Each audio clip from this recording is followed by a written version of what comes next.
قل للذین آمنوا یغفروا للذین لا یرجون ایام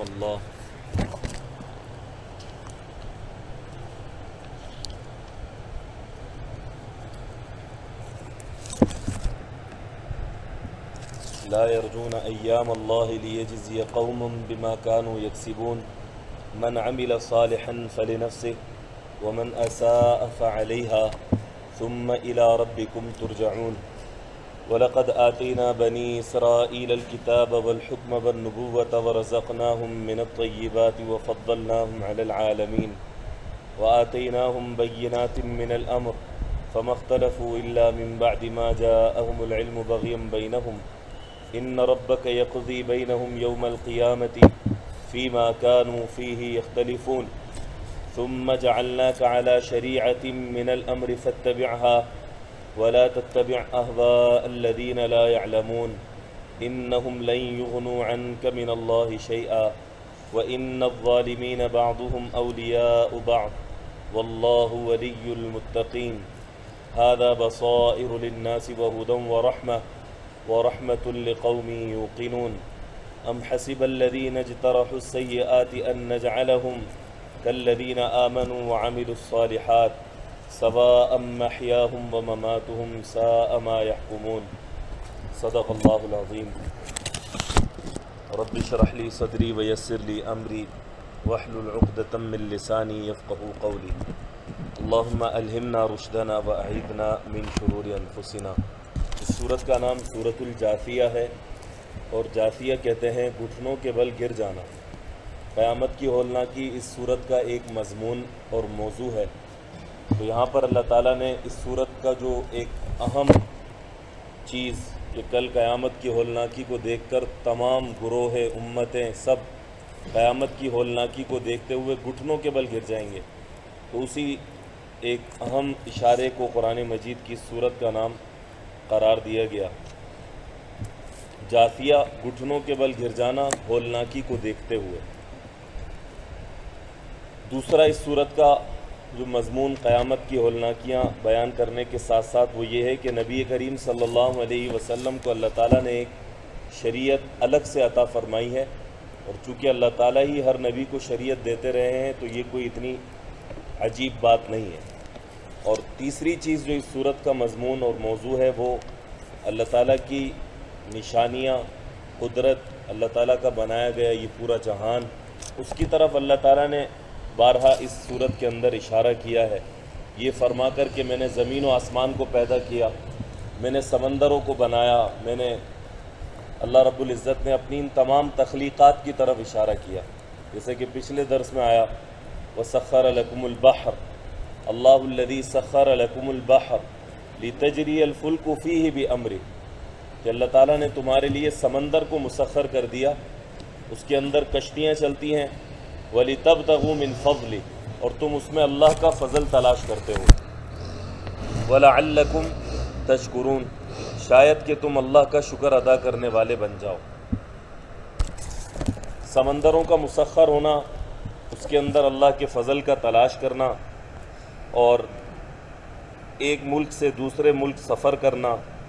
اور بھی اس کے بہت سارے فوائد ہیں۔ وَسَخَّرَ لَكُم مَّا فِي السَّمَاوَاتِ وَمَا فِي الْأَرْضِ اللہ تعالیٰ نے زمین و آسمان اور اس کے درمیان کی تمام چیزوں کو اللہ تعالیٰ نے لوگوں تمہارے لیے مسخر کر دیا، صرف آسمانوں اور زمینوں کو نہیں بلکہ بیچ کی فضا کو بھی اللہ تعالیٰ نے مسخر کیا کہ تم سمندروں میں جہاز، کشتیاں چلاتے ہو، اور ہواؤں میں جہاز اڑاتے ہو، اور تم زمین اور آسمان یہ تمام چیزوں کو تم دیکھ رہے ہو کہ میں اللہ نے تمہارے لیے مسخر کر دیا ہے۔ لیکن یہ نشانیاں کن کے لیے ہیں؟ ان فی ذلک لآیات لقوم یتفکرون یہ ان لوگوں کے لیے ہے جو ان چیزوں کے اندر تفکر اور تدبر کرتے ہیں، غور و فکر کرتے ہیں۔ قل للذین آمنوا یغفروا للذین لا یرجون ایام اللہ لیجزی قوما بما كانوا یکسبون۔ محمد صلی اللہ علیہ وسلم آپ ایمان والوں سے کہہ دیں کہ وہ لوگ کہ جو اللہ کے دنوں پر ایمان نہیں رکھتے وہ ان سے درگزر کیا کریں تاکہ اللہ تعالیٰ ایسی قوموں کو جو کچھ وہ جمع کر رہے ہیں ان کا بدلہ عطا کر رہے ہیں۔ یہاں پر ایام اللہ سے مراد کیا ہے کہ لا یرجون ایام اللہ، ایام اللہ سارے ہی دن اللہ کے ہیں، لیکن یہاں پر ایام اللہ سے مراد وہ ایام ہیں کہ جس میں اللہ رب العزت لوگوں کو ان کے اعمال کی جزا یا سزا دیں گے، لوگوں کے ان کے اعمال کی جزا یا سزا دیں گے، یعنی قیامت کے آخرت کے ایام۔ من عمل صالحا فلنفسہ، جو نیک عمل کرے گا وہ اس کے اپنے لیے ہے، ومن اساء فعلیہا، جو برا کرے گا وہ اس کے اپنے اوپر ہے، ثم الی ربکم ترجعون، اور پھر تم اپنے رب کی طرف لوٹائے جاؤ گے۔ ہر جگہ قرآن مجید یہی بات کہ تم اپنے رب کی طرف لوٹائے جاؤ گے، تمہیں میرے پاس آنا ہے، تمہیں میرے پاس حاضر ہونا ہے، تمہیں میرے سامنے پیش ہونا ہے۔ صبح کی دعا پڑھیں تو اس میں یہ، شام کی دعا پڑھیں تو یہ، اللہم بک اصبحنا وبک امسینا وبک نحیا وبک نموت والیک المصیر، تیرے طرف ہی لوٹ کر آنا ہے، والیک النشور، تیرے پاس ہی آنا ہے۔ سواری کی دعا، سبحان الذی سخر لنا ھذا وما کنا لہ مقرنین وانا الی ربنا لمنقلبون، اے اللہ یہ آپ نے ہی ہمارے لیے مسخر کر دی جو ہم نے اس پر سواری کی اور اس کو سنبھال لیا۔ کیسے 2 پہیوں پر چلنے والی موٹر سائیکل، 4 پہیوں پر چلنے والی گاڑی، ہوا میں اڑنے والا جہاز، پٹری پر چلنے والی ٹرین، یہ ساری چیزیں اللہ تعالیٰ نے ان لوگوں کے لیے مسخر کر دی۔ اللہ تعالیٰ فرما رہے اپنے ہی ہماری زبان سے کہلوا رہے ہیں کہ ہم اس کو سنبھالنے والے نہیں تھے، اس کی آپ ہی نے طاقت دی۔ اور آخر میں کیا فرمایا؟ وَإِنَّا إِلَىٰ رَبِّنَا لَمُنْقَلِبُونَ، اے اللہ ابھی جو ہم جا رہے ہیں یہ تو عارضی منزل ہے، ہمیں تو اصل آپ کے پاس پہنچنا ہے۔ یہ سورت کے اندر کہا ہے، اس دعا کے اندر کہا ہے وَإِنَّا إِلَىٰ رَبِّنَا لَمُنْقَلِبُونَ، ہمیں تو آپ ہی کی طرف آنا ہے،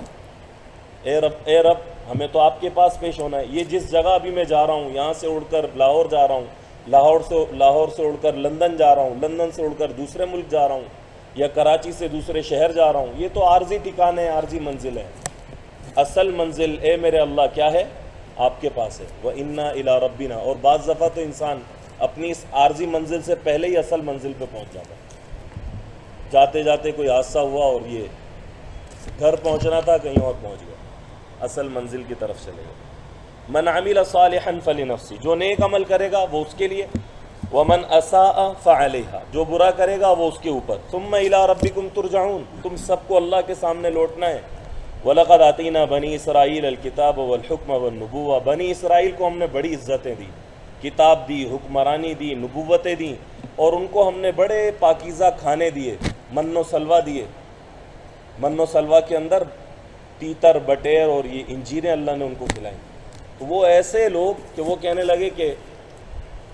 بصلیہا وفومیہا وعدسیہا وبصلیہا وقثائہا، ہمیں تو ککڑی چاہیے، ہمیں تو مسور کی دال چاہیے، ہمیں تو پیاز چاہیے۔ وہ یہ دالیں اور ککڑیاں اور پیازیں اللہ سے مانگ رہے ہیں۔ سورۃ البقرہ کے اندر اللہ تعالیٰ کہہ رہے ہیں میں نے اتنا اچھا کھانا دیا ہے، کہہ رہے ہیں ہمیں وہی ککڑی کھانی ہے، ہمیں وہی پیاز کھانی ہے۔ یہ سارے اس کے ترجمے ہیں، ککڑی، پیاز اور مسور کی دال، اور یہ ساری چیزیں ہمیں کھانی ہیں۔ وَفَضَّلْنَاهُمْ عَلَى الْعَالَمِينَ، ہم نے ان کو تمام جہانوں پر بڑی فضیلتیں دیں۔ وَآتَيْنَاهُمْ بَيِّنَاتٍ مِّنَ الْأَمْرِ فَمَا اخْتَلَفُوا إِلَّا مِن بَعْدِ مَا جَاءَهُمْ، اور بھی بہت ساری ہم نے ان کو نعمتیں دیں، نشانیاں دیں، لیکن فَمَا اخْتَلَفُوا إِلَّا مِن بَعْدِ مَا جَاءَهُمُ الْعِلْمُ بَغْيًا بَيْنَهُمْ، یہ آپس میں اختلافات میں پڑ گئے اس کے بعد جبکہ ان کے پاس علم آ چکا تھا۔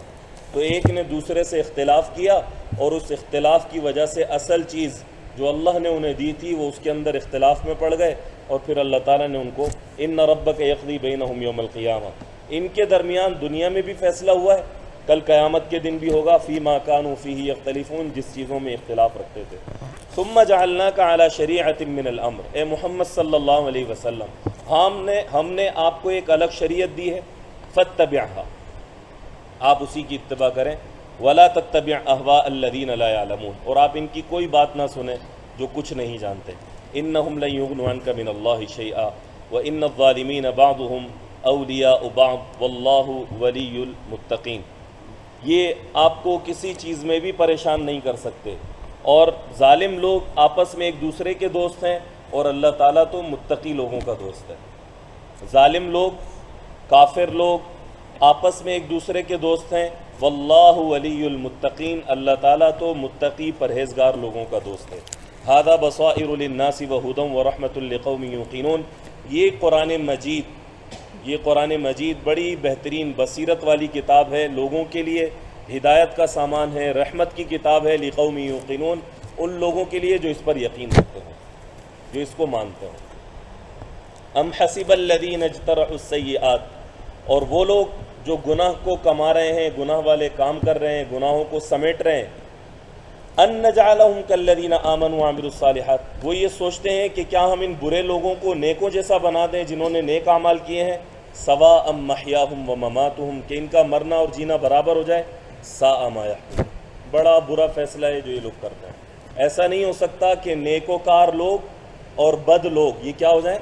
برابر ہو جائیں، ایسا نہیں ہو سکتا کہ ان کا جینا اور مرنا برابر ہو جائے، ساء ما یحکمون، بہت ہی برا فیصلہ ہے جو یہ لوگ کرتے ہیں، جو باتیں ہیں۔ وَخَلَقَ اللَّهُ السَّمَاوَاتِ وَالْأَرْضَ بِالْحَقِّ، اللہ تعالیٰ نے زمین و آسمان کو ایک حق کے ساتھ پیدا کیا ہے، کسی مقصد کے تحت پیدا کیا ہے، زمین و آسمان کو کسی مقصد کے تحت پیدا کیا۔ وَلِتُجْزَى، اللہ تعالیٰ نے ہماری ذات کے اندر بھی بڑے نشانیاں رکھی ہیں، اور جانوروں کے اندر بھی، اور زمین کی آسمان کی تخلیق میں اللہ تعالیٰ نے نشانیاں رکھی ہیں، جس کا ایک مختصر سا اشارہ میں نے پچھلے درس میں بھی دیا، ابھی بھی دیتا ہوں، کہ دیکھیں اللہ تعالیٰ نے جس چیز کو جیسے بنایا ہے اس کی ضروریات اور مقاصد کو بھی اللہ تعالیٰ نے ایسے ہی رکھا ہے۔ جانوروں کو پیدا کیا، انسانوں کو پیدا کیا، انسان کو اللہ رب العزت نے اشرف المخلوقات بنایا تو اس کے لیے تھوڑے سے کاموں کو مشکل کیا، لیکن اشرف المخلوقات بھی بنایا، کاموں کو مشکل اس طرح کیا کہ تو خود بیج بو، اس سے پودا پھوٹے، اس سے چاول نکلے، اس سے گندم نکلے، اس کو حاصل کر، اس کو پیس، روٹی بنا اور کھا۔ یہ اشرف المخلوقات تھا، اس نے اپنی محنت خود کی، خود اگایا، اللہ نے البتہ اس کو زمین مہیا کی، آسمان سے پانی برسایا، بیج مہیا کیے، یہ آسانیاں اس کے لیے کی اللہ نے، اس کو اشرف المخلوقات بنایا، تو اس کے کھانے کے انتظامات اللہ رب العزت نے اسی کے ذمہ لگائے کہ تو صرف محنت کر۔ اور اللہ تعالیٰ سورۃ النبا کے اندر فرماتے ہیں وَجَعَلْنَا النَّهَارَ مَعَاشًا، اور ہم نے دن کو کمائی کا ذریعہ بنایا۔ انسان سورج نکلتا ہے اپنی روزی کے لیے نکلتا ہے، اور جب وہ گھر پر آتا ہے کچھ اپنے بچوں کے لیے کچھ نہ کچھ لے کر آتا ہے، محنت کر کے آتا ہے، ان کے لیے پیٹ کا کھانے کا سامان لے کر آتا ہے۔ تو میں عرض یہ کرنا چاہتا ہوں، یہ اللہ تعالیٰ کی نشانی ہے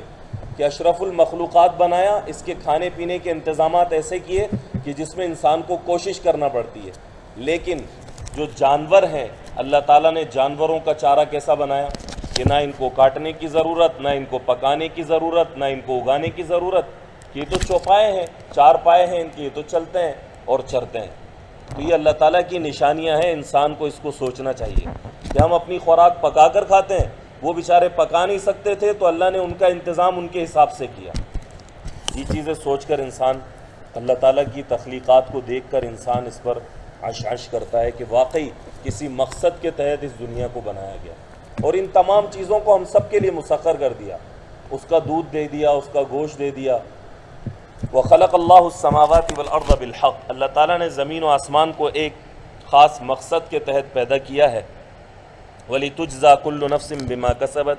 وَهُمْ لَا يُظْلَمُونَ، اور یہ کہ ہر انسان کو اس کے کیے کا بدلہ دیا جائے اور اس پر کوئی ظلم بھی نہ ہو۔ أَفَرَأَيْتَ مَنِ اتَّخَذَ إِلَٰهَهُ هَوَاهُ، یہ وہ دعا ہے جو ہمارے استاد محترم فرماتے تھے کہ حفاظت کے لیے بھی پڑھی جا سکتی ہے، کہ کوئی شخص آپ پر کچھ آپ کو نقصان پہنچانا چاہے،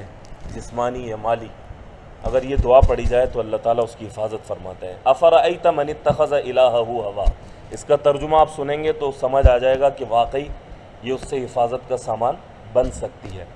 کیا آپ نے اس شخص کو دیکھا کہ جس نے اپنی خواہشات کو اپنا الہ بنا لیا، جس نے اپنی خواہشات کو اپنا کیا بنا لیا، معبود بنا لیا، اپنا خدا بنا لیا، اپنا الہ بنا لیا۔ آپ نے اس کو دیکھا وَأَضَلَّهُ اللَّهُ عَلَىٰ عِلْمٍ، اور علم ہونے کے باوجود کہ یہ میری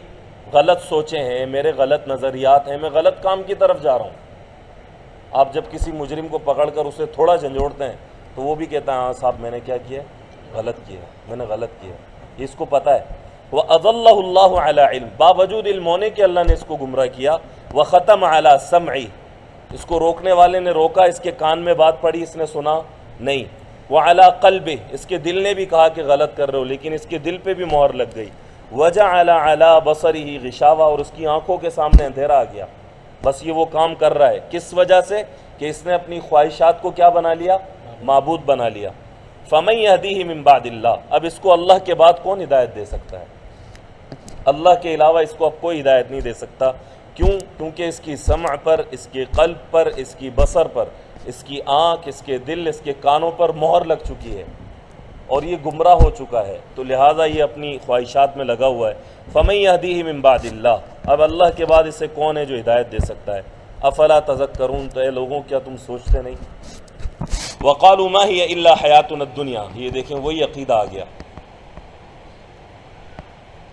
ما هي الا حیاتنا الدنیا نموت ونحیا، بس بابا یہ موت ووت کچھ نہیں ہے، زندگی کچھ نہیں ہے، بس کیا ہے؟ الا حیاتنا الدنیا، دنیا کی زندگی ہے، نموت ونحیا، نموت مرنا ہے اور جی رہے ہیں، بس یہ جو اس مرنے اور جینے کے درمیان جو زندگی ہے نا ہماری، بس یہی ہے، اس میں جو کرنا ہے کر جاؤ۔ یہ وہ عقیدہ ہے خطرناک جو انسان کو انسان نہیں جانور بنا دیتا ہے۔ وہ کہتا ہے مرنے سے پہلے جو کرنا ہے کر لو۔ وما ہی الا حیاتنا الدنیا نموت ونحیا وما یہلکنا الا الدہر، اور وہ یہ کہتے ہیں کہ ہمیں کوئی نہیں مارتا، ہمیں صرف زمانہ مار دیتا ہے، بس ہم چل رہے ہوتے ہیں، زندگی گزار رہے ہوتے ہیں، بس زمانہ ہمیں ہلاک کر دیتا ہے۔ حدیث شریف میں آتا ہے کہ زمانے کو گالی نہیں دینی چاہیے، اللہ تعالیٰ فرماتے ہیں کہ میں ہی زمانہ ہوں، زمانے کو گالی نہیں دینی چاہیے، حدیث شریف ہے اس پر باقاعدہ۔ اور یہاں پر کچھ اللہ تک یہ لوگ بھی پہنچے ہیں جو یہ کہہ رہے ہیں کہ بس کچھ نہیں ہے، زمانہ ہمیں مار دیتا ہے اور جینا ہے مرنا ہے، اس سے پہلے جو ہمیں کرنا ہے وہ کر لیں۔ 4 دن کی چاندنی ہے پھر اندھیری رات ہے، جو یہ غلط مشہور کیا ہوا ہے لوگوں نے، 4 دن کی چاندنی ہے، ایسی محنت کریں کہ پھر روشن رات ہو جائے۔ اللہ تعالیٰ ہم سب کی مرنے کے بعد والی زندگی کو اللہ اچھا بنا دے۔ وَمَا لَهُمْ بِذَلِكَ مِنْ عِلْمٍ إِنْ هُمْ إِلَّا يَظُنُّونَ، ان کو کوئی پتہ نہیں ہے، إِنْ هُمْ إِلَّا يَظُنُّونَ، صرف اٹکل بازیاں ہیں بس، اور کچھ نہیں ہے، صرف گمان کی باتیں کرتے ہیں۔ وَإِذَا تُتْلَى عَلَيْهِمْ آيَاتُنَا بَيِّنَاتٍ مَا كَانَ حُجَّتُهُمْ إِلَّا أَنْ قَالُوا ائْتُوا بِآبَائِنَا، جب ان سے یہ کہا جاتا ہے، ہم ان کی آیتیں پڑھ پڑھ کر سناتے ہیں اور ان کو کہتے ہیں کہ نہیں بھائی مرنے کے بعد اٹھنا ہے، یہ سارے دلائل ان کو دیے جاتے ہیں، تو ایک ہی بات کرتے ہیں، قَالُوا ائْتُوا بِآبَائِنَا إِن كُنتُمْ صَادِقِينَ، اگر تم اپنی بات میں رسولوں اے پیغمبروں سچے ہو تو تم ہمارے باپ دادوں کو زندہ کر کے دکھاؤ، بس یہی بات۔ اور یہ کام دجال کرے گا، لوگوں کو ورغلانے کے لیے، اپنی خدائی کو ثابت کرنے کے لیے وہ یہ کرے گا، پیچھے باپ دادوں کو اٹھا دے گا قبروں سے، اور وہ اٹھ کر کہہ رہے ہوں گے جو حقیقت میں اس کے ہوں گے بھی نہیں، اور اس کا نام لے کر، اس کے باپ دادوں کا نام لے کر کہیں گے بابا بیٹا یہ صحیح کہہ رہا ہے، اس کی بات مان لو۔ تو جب ایسے حالات اس زمانے کے، ابھی اس زمانے کے اندر یہ ہے، کوئی ایک چف لگاتا ہے اور آپ کی بیماری چلی جاتی ہے تو بس آپ اسی کے ہو جاتے ہیں، کوئی ایک دعا ادھر ادھر کے پیر فقیر کوئی معاملات کر دیں اور کچھ آپ کے مسئلے مسائل حل ہو جائیں تو ہم اسی کے ہو جاتے ہیں، اللہ تعالیٰ کی طرف سے ہمارا ایمان ڈگڈگانے لگتا ہے۔ تو یہ اللہ تعالیٰ ایسے وقت سے ہماری حفاظت فرمائے۔ تو وہ یہ کہتے ہیں کہ اگر تم اپنی باتوں میں سچے ہو تو ہمارے باپ دادوں کو زندہ کر کے دکھاؤ۔ قُلِ اللّٰهُ يُحْيِيكُمْ ثُمَّ يُمِيتُكُمْ، اللہ ہے جو تمہیں زندہ کرے گا، ثُمَّ يُمِيتُكُمْ، تمہیں موت دے گا، ثُمَّ يَجْمَعُكُمْ إِلَىٰ يَوْمِ الْقِيَامَةِ، پھر اللہ رب العزت کل قیامت کے دن تم سب کو جمع کریں گے، لا ریب فیہ، کہ اس کے اندر کوئی شک نہیں ہے، ولیکن اکثر الناس لا یعلمون، لیکن اکثر لوگ اس چیز کا یقین نہیں رکھتے۔ جب مردے کو دفناتے ہیں تو اس وقت ہم ایک دعا پڑھتے ہیں اور مٹی ڈالتے ہیں اس کی قبر پر، منہا خلقناکم وفیہا نعیدکم ومنہا نخرجکم تارۃ اخری، اسی سے ہم نے تجھے پیدا کیا تھا، اسی سے دوبارہ اٹھائیں گے، منہا خلقناکم وفیہا نعیدکم، اسی سے ہم نے پیدا کیا اور اس میں آج ہم نے تجھے ڈال دیا، ومنہا نخرجکم تارۃ اخری، اور اسی سے ہم تجھے دوبارہ سے اٹھا دیں گے۔ اور یہاں پر ایک عقیدہ جو کافروں کا تھا، وہ یہ کہتے تھے کہ مر کر مٹی ہو جائیں گے، بوسیدہ ہو جائیں گے، ہڈیاں ختم ہو جائیں گی۔ قرآن مجید کا یہ انتہائی اہم موضوع ہے، اسی پر قرآن مجید نے محنت کی ہے اسی پر قرآن مجید نے زور دیا ہے، لوٹنا ہے لوگوں اللہ کے سامنے۔ پورے رمضان بھی یہی موضوع تھا ہمارا کہ مرنے کے بعد جی اٹھنے پر یقین کر لو۔ آپ باپ سے غلط نہیں کرو گے، آپ بچوں سے غلط نہیں کرو گے، آپ بیوی تک سے غلط نہیں کرو گے، جواب دینا ہے۔ اور مرنے کے بعد تو سب سے پہلے بیوی سے متعلق سوال ہوگا، شوہر سے، کہ بھائی اس کے اخلاق کیسے تھے۔ اللہ رب العزت کے ہاں سب سے پہلے ان معاملات میں گھر سے متعلق سوال ہوگا کہ بیوی کے ساتھ اس کے معاملات کیسے تھے، اخلاق کیسے تھے۔ تو یہ ساری چیزیں ہیں، لیکن اس پر صحیح طرح سے زندگی گزارے گا وہ جس کا مر کر جی اٹھنے پر یقین ہوگا، جس کا یہ یقین ہوگا کہ ہاں بھائی مرنے کے بعد دوبارہ۔ اور یہ کوئی اتنا بڑا مسئلہ اور مشکل کام اللہ کے لیے نہیں، بالکل نہیں ہے۔ ان کافروں کا کہنا یہ تھا کہ ہم کیسے جی اٹھائے جائیں گے، ہڈیاں بوسیدہ، جسم خراب، بال بکھر گئے، سب ختم ہو جائے گا، قبر کے اندر کیا بچتا ہے، سب بکھر جاتا ہے، تو پھر دوبارہ کیسے اٹھیں گے؟ تو اللہ رب العزت نے اس مقدس کتاب میں اس کا بہترین جواب یہ دیا ہے سورۃ الدہر کے اندر، هل اتى على الانسان حين من الدهر لم يكن شيئا مذكورا۔ ایک وقت انسان پر ایسا تھا کہ اس کا نام و نشان نہیں تھا، جو 1985 میں پیدا ہوا، 84 میں اس کا نام و نشان نہیں تھا، اس کے ماں باپ کو نہیں پتا تھا اس کی شکل و صورت کیسی ہوگی۔ تو اللہ تعالیٰ فرماتے ہیں کہ تجھ پر ایک وقت ایسا تھا کہ تیرا نام و نشان نہیں تھا، اور ہم نے تجھے وجود بخشا، تجھے پیدا کیا، تو ہمارے لیے کیا مشکل ہے کہ ہم تجھے قبر سے دوبارہ اٹھا دیں۔ یہ اللہ تعالیٰ نے اس کا جواب دیا۔ اللہ تعالیٰ مر کر جی اٹھنے پر یقین ہمیں عطا فرمائے، اور ہماری زندگی صحیح معنی میں جو ایک اسلامی زندگی ہے، اللہ تعالیٰ اس پر یقین اور عمل کی توفیق عطا فرمائے۔ سورۃ الجاثیہ کا آخری رکوع رہ گیا، اللہ تعالیٰ اس کو اور بلکہ پورے قرآن مجید کو عافیت کے ساتھ مکمل فرمائے، اور کہنے سننے سے زیادہ عمل کی توفیق عطا فرمائے۔ اللہم انت السلام منک السلام تبارک